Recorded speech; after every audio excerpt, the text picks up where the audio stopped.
big fish daw po. Ang pinaka-big fish daw po ng mga flood control o yung mga ghost project ay wala daw pong iba kundi si Pangulong Bongbong Marcos. O, pakinggan nyo ho. Ako naman tayo sa Malacanang. Sinagot mo dyan ang pahayag ng Makabayan Block na si Pangulong Bongbong Marcos daw ang big fish sa nangyayaring korupsyon. Ano kaya yung magiging ano nila dyan? Ano kaya yung magiging dahilan nila para masabi nila na si Pangulong Bongbong Marcos ang pinakaulo at big fish nito? Totoy J ng Cereza Force. Wala si Chaychera. Hindi ko nakikita si Chaychera. Siguro nag-celebrate ng kanyang birthday ngayong araw. Sa bansa. At live mula sa Malacanang, may Express Report si Maricel Halili. Maricel, ano pa ba yung mga bagong pahayag dyan ng Malacanang? Kaugnay na rin siguro dito sa impeachment complaints, no? Kaugnay na rin siguro dito sa impeachment complaints, no? Yes, Ruth, actually, tiwala nga daw ang Malacanang, partikular si Pangulong Bongbong Marcos na walang matibay na grounds para doon sa impeachment cases na isinampa laban kay Pangulong Bongbong Marcos. Yan ang sinabi.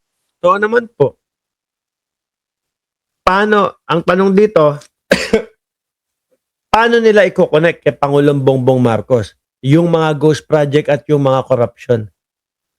Kung mismong ang nagpapakita ng interest na mahuli at maioblo yung mga magnanakaw sa ating bayan. Di ba? Dapat meron na sila ipinapakita dyan. May inilalabas silang ebidensya. Sabi ni Palace Press Officer Undersecretary Claire Castro matapos niyang isagawa ang deliberasyon dyan sa Kamara patungkol dito sa mga inihaing impeachment laban kay PBBM. Ang sabi ni Yuse Castro, hindi nag-aalala ang Pangulo sa kanyang sarili pagdating doon sa usapin ng impeachment. Ang mas concerned daw ni PBBM ay kung paano ito makakaapekto sa ekonomiya ng bansa, lalo namat daw noon pa man ay sinasabi na ng Malacanang na ang anumang impeachment case na isampa laban sa punong ehekutibo ng isang bansa pwedeng makaapekto doon sa impression sa bansa na yon at sa ekonomiya ng nasabing bansa.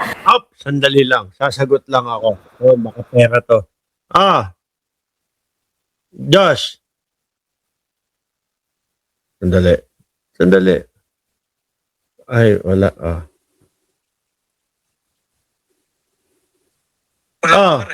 Sige, okay lang. Message ko na lang. May mga tao pa rin dito. Uwi ka na. Okay, uwi ka na. Okay, bye-bye. Ayun. Sorry, lagi may commercial. Ano daw? 9:59. Saglit lang mga boss, ha?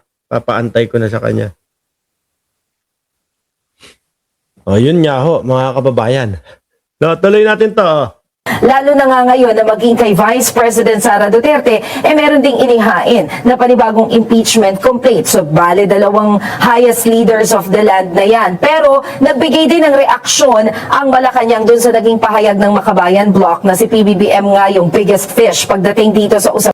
Alam mo, mga kababayan, hindi naman po pwedeng yung puro salita lang. O si Bongbong Marcos pinakamalaki. Kailangan meron silang matibay na explanation sa tao Andale. Josh. Lau. Papunta na daw. Nalak ko na yung pinto. Ng alin? Okay. Sige. Bukas na lang. Nalak ko na po yung pinto. Okay. Sabi niyo Okay, sige. Bye-bye.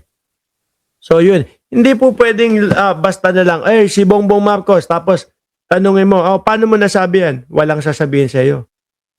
Hindi pwede yun. Di ba? Kailangan, bago sila nagsalita o magsalita kung bakit nila nasabi na si Pangulong Bongbong Marcos ang big fish niyan, meron silang mabigat na eksplanasyon. Ng plunder at mga anomalya.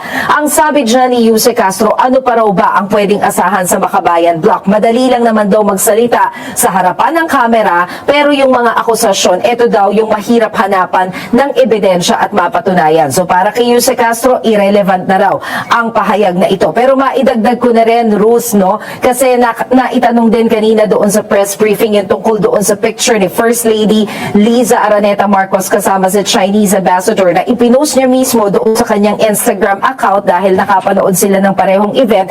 Ang sabi dyan ni Jose Castro, ang may kinalaman naman pagdating sa polisiya ng bansa, mga foreign relations, of course it's the President at ang Department of Foreign Affairs. Sa puntong ito, Ini-issue nila. Ako hindi naniniwala o maniniwala na kumbaga kakampihan ng ating unang ginang ang China, hindi ho. Hanggang dito na lang ho talaga yung mga DDS, mga kababayan. Paulit-ulit na mga AI, sa AI na lang ho kumakapit, sa AI na lang po umaasa ang mga DDS, mga bossing. No? Sad, nakakalungkot na buhay. Biruin nyo ho, nasa na, umpisa na po tayo ng 2026. Natapos na ang unang buwan ng 2026. Hanggang ngayon po, ang presidente pa din po ng Pilipinas, kahit paulit-ulit nilang sinisiraan, paulit-ulit nilang sinusubukan na pabagsakin at ipatanggal sa pwesto, wala pong iba kundi si Pangulong Bongbong Marcos pa din po, mga kababayan. So lagi po natin suportahan yung mga leader na tunay, no, na nagtatanggol, tunay na para sa bayan ang ginagawa. Muli po, maraming salamat and God bless po sa ating